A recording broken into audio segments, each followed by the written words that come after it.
Hello दोस्तों, स्वागत है आपका अपने यूट्यूब चैनल गोयल मैट्रिक्स पर। चैनल पर पहली बार आए हैं, सब्सक्राइब कर लीजिएगा। साथ ही बेल आइकन को प्रेस जरूर करिएगा, जिससे नोटिफिकेशन आपके पास समय से पहुंच जाए।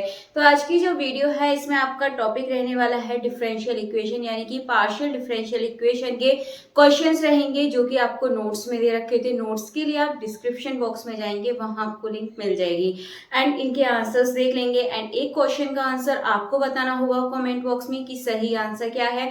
तो आइए चलिए फिर स्टार्ट कर लेते हैं। क्वेश्चन नंबर 1 आपके सामने है।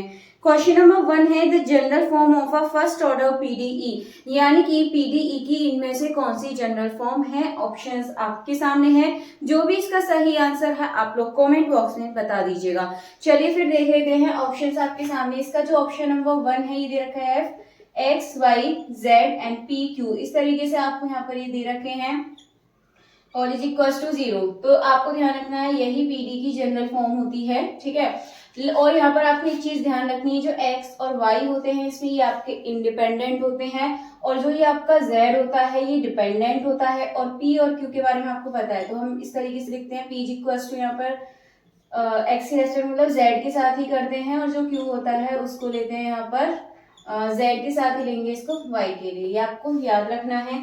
अगर आप यहाँ पर ऑप्शंस देखें तो option number A F X Y Z P Q is equal to 0 यही पीडीई की जनरल फॉर्म होगी।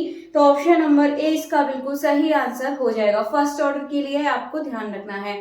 तो ऑप्शन नंबर ए इसका बिल्कुल सही आंसर है। इसके बाद चलते हैं नेक्स्ट क्वेश्चन की तरफ। Next in Lagrange linear PDE the auxiliary equation are. आपको बताना है लैग्रांज लीनियर पीडीई में इनमें से कौन सी ऑक्सिलरी इक्वेशन है। ऑप्शंस आपके सामने है। वैसे अभी तक तो आपको देख के पता चल चुका होगा कि इसका सही आंसर क्या है। काफी टाइम आपने इसके बारे में पढ़ा होगा। इससे रिलेटेड मैंने काफी सारे क्वेश्चंस आपको पहले सॉल्यूशन वाले भी कराए थे, बट अभी आपके रिजल्ट बेस्ड क्वेश्चन है। तो इसमें यदि आप ऑप्शन देखेंगे तो जो ऑप्शन नंबर ए है dx upon P is equal to dy upon Q is equal to dz upon R, ये इसका एकदम सही आंसर हो जाएगा। तो ये आपको ध्यान रखना है। नीचे लाइन से पी क्यू आर है, ऊपर आपको यहाँ पर दे रखा है dx dy dz, तो ये इक्वल में होते हैं। तो ऑप्शन नंबर ए इसका बिल्कुल सही आंसर हो जाएगा। इसके बाद चलते हैं नेक्स्ट क्वेश्चन की तरफ। नेक्स्ट क्वेश्चन है the solution of dx upon p is equal to dy upon q is equal to dz upon r gives. ये क्या देता है? General solution, particular solution, characteristics या फिर आर्बिट्री कांस्टेंट। तो इसका सही आंसर क्या होगा? जो ऑप्शन नंबर ए है ये जनरल सॉल्यूशन है, ठीक है। ये जनरल सॉल्यूशन देता है। तो इसका जो ऑप्शन नंबर ए है जनरल सॉल्यूशन, ये इसका बिल्कुल सही आंसर हो जाएगा। नेक्स्ट क्वेश्चन नंबर 4 की तरफ चलते हैं। क्वेश्चन नंबर 4 है the method of characteristics is used for, यानी कि जो कैरेक्टरिस्टिक्स का जो मेथड होता है वो किस लिए यूज किया जाता है।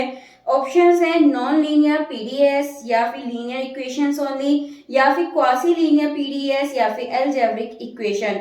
तो इसका जो सही आंसर है ये क्या हो जाएगा? Option number C quasi linear PDEs इसके लिए यूज किया जाता है। ये आपको ध्यान रखने हैं, इंपोर्टेंट क्वेश्चंस हैं। इस तरीके के क्वेश्चंस आपसे पूछे जा सकते हैं। तो फिलहाल 4 का ऑप्शन नंबर सी बिल्कुल सही आंसर हो जाएगा। चलते हैं नेक्स्ट क्वेश्चन नंबर 5 की तरफ। क्वेश्चन नंबर 5 है the standard wave equation in one dimension is, यानी कि स्टैंडर्ड इक्वेशन बतानी है वेव की, यानी कि वेव इक्वेशन बतानी है आपको स्टैंडर्ड डायमेंशन की। तो यहाँ से भी क्वेश्चन पूछने के पूरे चांसेस हैं। इस तरीके के क्वेश्चंस पूछे जाते हैं। अगर आप यहाँ पे ऑप्शंस देखेंगे तो जो ऑप्शन नंबर बी है del square U upon del D square is equal to C square, और यहाँ पर भी स्क्वायर में दे रखा है। तो इसका अगर आप देखें तो क्वेश्चन नंबर 5 का ऑप्शन नंबर बी ये सही आंसर हो जाएगा। आपको ये याद रखना है। इसके बाद चलते हैं नेक्स्ट, यानी कि क्वेश्चन नंबर 6 की तरफ। क्वेश्चन नंबर 6 है the method of separation of variables assume solution in the form, यानी कि जब सेपरेशन ऑफ वेरिएबल्स वाला मेथड लगाते हैं तो ये जो सॉल्यूशन होता है ये किस फॉर्म में आता है। ऑप्शंस हैं ux t is equal to x plus T, ux t is equal to x into T, या फिर आप इसको अलग अलग ब्रैकेट में ना लिखकर x प्लस टी। तो जो ऑप्शन नंबर सी है इसका ux t is equal to x plus T, ये इसका बिल्कुल सही आंसर हो जाएगा। अच्छा, एक क्वेश्चन इस वाले क्वेश्चन में थोड़ा सा डाउट और है, ये आप लोगों को बताना है कि इसका जो ऑप्शन नंबर बी है या सी होगा, ठीक है, क्योंकि इसमें दोनों भी ठीक हो सकते हैं। तो इसका जो ऑप्शन नंबर बी है और सी है ये आप लोगों को बताना है कि इसका सही आंसर बी होगा या सी होगा, ठीक है। चलिए बढ़ते हैं नेक्स्ट, यानी कि क्वेश्चन नंबर 7 की तरफ। क्वेश्चन नंबर 7 है यहाँ पर, in logistic growth the population stabilize, यानी कि जो लॉजिस्टिक ग्रोथ होता है उसमें पॉपुलेशन कैसे होती है, 0, इन्फिनिटी, या फिर इनिशियल पॉपुलेशन, या फिर कैरिंग कैपेसिटी। तो इसका यदि आप ऑप्शन देखेंगे तो option number D, carrying capacity, ये इसका बिल्कुल सही आंसर हो जाएगा। तो कैरिंग कैपेसिटी इसका एकदम करेक्ट आंसर है।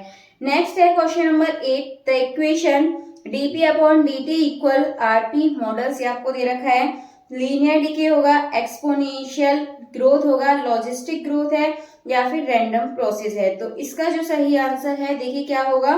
तो 4 ऑप्शंस हैं, इसमें आप देखेंगे dp upon dt equal to rp दे रखा है, तो ये आपका एक्सपोनेंशियल ग्रोथ होता है। तो इसका जो ऑप्शन नंबर बी है, एक्सपोनेंशियल ग्रोथ, ये इसका बिल्कुल सही आंसर हो जाएगा। नेक्स्ट चलते हैं, नेक्स्ट यानी कि क्वेश्चन नंबर 9 की तरफ।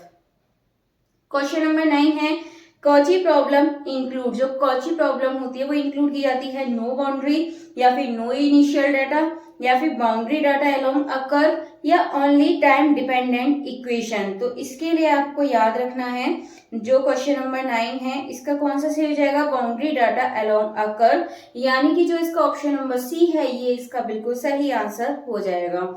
चलते हैं नेक्स्ट यानी कि क्वेश्चन नंबर 10 की तरफ। क्वेश्चन नंबर 10 आपके सामने है, the term carrying capacity in population modelling represent. अभी वहीं से क्वेश्चन पूछ लिया जो भी अभी आपको ऑप्शन में देखने के लिए मिला था।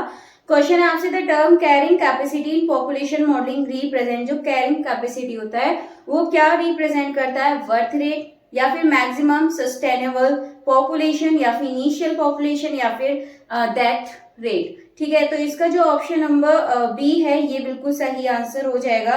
तो ऑप्शन नंबर बी क्या है यहाँ पर, पॉपुलेशन। तो जो क्वेश्चन नंबर 10 है इसका option number B, maximum population, ये इसका बिल्कुल सही आंसर हो जाएगा।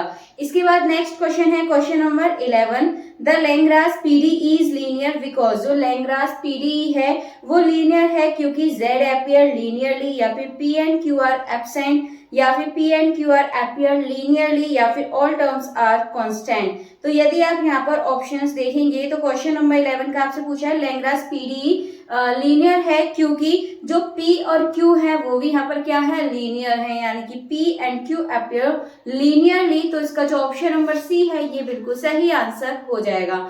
इसके बाद देखते हैं नेक्स्ट क्वेश्चन। नेक्स्ट है question number 12, in the method of characteristics dx upon एज equals to dy over v is equals to d upon c implies, ये क्या इम्प्लाइज करता है, कांस्टेंट वेव स्पीड, या फिर ज्योमेट्री ट्रांसफॉर्मेशन, या फिर ट्रांसफॉर्मेशन इनटू ओडीएस, या फिर एलिमिनेशन ऑफ वेरिएबल। तो इसका अगर सही आंसर देखें तो यहाँ पर ये क्या करता है, ट्रांसफॉर्मेशन इनटू ओडीएस, यानी कि ये जो dx अपॉन एज equals to dy upon v equals to d upon c है, ये क्या करते हैं यहाँ पे, transformation into ODS.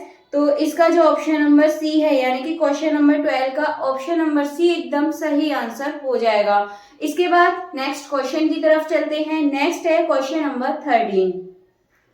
Question number 13 है, which method reduce PDE to system of ODEs, यानी कि इनमें से कौन सा मेथड रिड्यूस करता है पीडीई को टू सिस्टम ऑफ ओडीएस से। ऑप्शन है लाप्लास, कैरेक्टरिस्टिक्स, या फिर फाइनाइट एलिमेंट। ठीक है, तो ये आपके सामने ऑप्शंस हैं, जो भी इसका सही आंसर है आपको कमेंट बॉक्स में बताना है तो बता दीजिएगा। नेक्स्ट है question number 14, which model has an S shaped curve, यानी कि आपको बताना है इसमें से किस मॉडल की जो शेप्ड होती है वो एस होती है, एक्सपोनेंशियल, लीनियर, लॉजिस्टिक, या फिर रैंडम वॉक। तो इसके लिए आपको ध्यान रखना है, डायरेक्टली आपसे क्वेश्चंस पूछ लिए जाते हैं। तो इसका जो ऑप्शन नंबर सी है लॉजिस्टिक, इसके लिए आप ध्यान रखोगे जो सही है वो एस होती है, यानी कि एस शेप्ड होती है। तो इसका जो ऑप्शन नंबर सी है ये बिल्कुल सही आंसर हो जाएगा।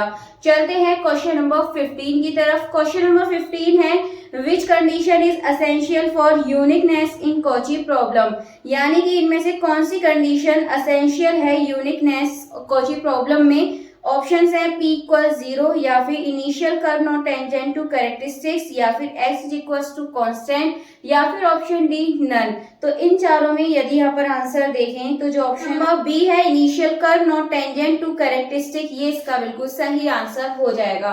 तो चलिए, एक का मैंने आपसे पूछा है कि सही आंसर क्या होगा, और एक क्वेश्चन और था जिसमें थोड़ा सा डाउट है, और जो डाउट है मैं नेक्स्ट क्वेश्चन यानी कि नेक्स्ट वीडियो में उस क्वेश्चन का आंसर आपको बता दूंगी। चलिए फिलहाल फिलहाल अभी के लिए इतना काफी है। मिलते हैं हमारी नेक्स्ट वीडियो में आगे के क्वेश्चंस के साथ। तब तक के लिए आप ज्यादा से ज्यादा वीडियो को लाइक, कमेंट, शेयर कर दीजिएगा।